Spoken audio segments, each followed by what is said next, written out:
Witnesses describe the moment a chopper crash nearly killed the pilot and bystanders. A backseat passenger dies in a head-on smash after a driver loses control. Parents of fallen diggers make an emotional pilgrimage to Afghanistan. Two families forced to flee their burning homes.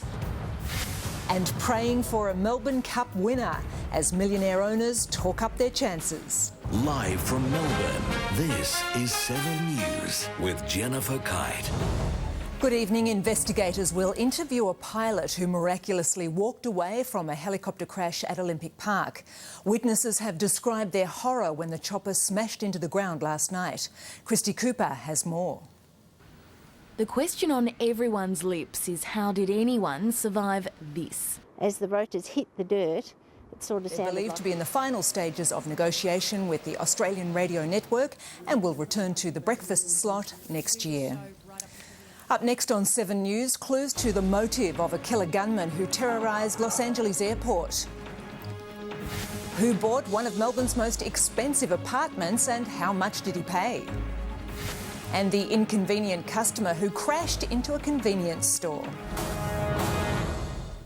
A male driver has had a lucky escape after his car slammed into a Broadmeadows shopping centre. The 61-year-old lost control on a wet road late this morning, the car sliding down an embankment and into a wall of the building. The roof of the vehicle was crushed by the impact. The man was taken to hospital with minor injuries. Billionaire retailer Solomon Lew is reaching new heights with the purchase of one of Melbourne's most expensive apartments. He paid $13.3 million for this luxury penthouse in the Royal Domain Tower on St Kilda Road. Not only does it have some of the city's best views, it also has 4 bedrooms, formal entertaining areas and 2 bars. Mr Lew bought the impressive home from developer Harry Stamoulis. Disgraced Olympic kayaker Nathan Bagley is back in police custody after a major drug bust. The 37-year-old recently claimed he'd turned his life around after a stint in jail for manufacturing and selling ecstasy. But the dual Olympic silver medalist was one of 3 men arrested over the weekend in a police operation on the New South Wales North Coast. He's facing 7 charges, including conspiracy to manufacture and produce a prohibited drug and supplying a commercial quantity of an illegal drug. Australian tourists caught up in a gunman's deadly rampage through Los Angeles airport have arrived home to relieved relatives. The suspect, charged with murdering a federal officer, had sent his family bizarre messages before the shooting. Mike Amor has details. What turned another young man, 23-year-old Paul Ciancia, seen here handcuffed to a hospital stretcher, into a killer? That's the question American police are again facing. The unlicensed female driver has been charged. Now it's time for sport with Tim Watson. Thanks, Jen. Hello, everyone. Coming up after the break, the millionaire owners battling for Melbourne Cup bragging rights. Also, why Shane Watson's in doubt for the Ashes opener.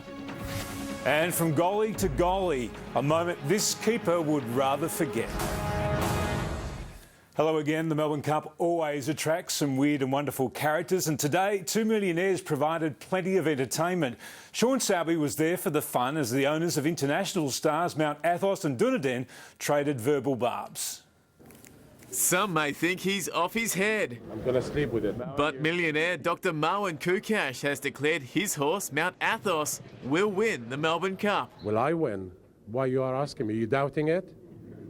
You shouldn't doubt it. Yeah, we will win. Hey, listen, many of you are lovely. While Sam Stosur is into the final of the WTA's Tournament of Champions. Duncan McKenzie-McHarg, 7 News.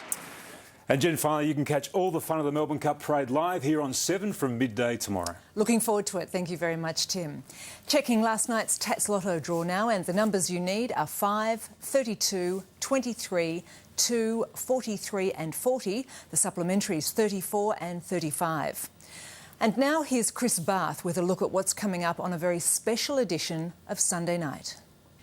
Thanks, Jen. Tonight, My Dad Don, my personal story about what happens when someone you love has a stroke. And Yoko Ono, her emotional reflections on life with and without John Lennon. That's after Dancing with the Stars. This weather update brought to you by Momentum Energy. Well, what a difference a day makes, from perfect spring weather yesterday to cool, windy and showery today. However, Cup Day is still looking good. We reached a top of 17.7 in Melbourne today, a little higher than forecast. After a low of 13.3, it's currently 15 degrees. A high pressure system and 24. Sunny and 28 on Wednesday, a shower or two and 20 for Oaks Day, then a little rain and showers for the rest of the outlook. And that's 7 News Sunday night with Chris Barth is coming up after Dancing with the Stars. And I'll be back with updates throughout the evening. For now, from the team, good night.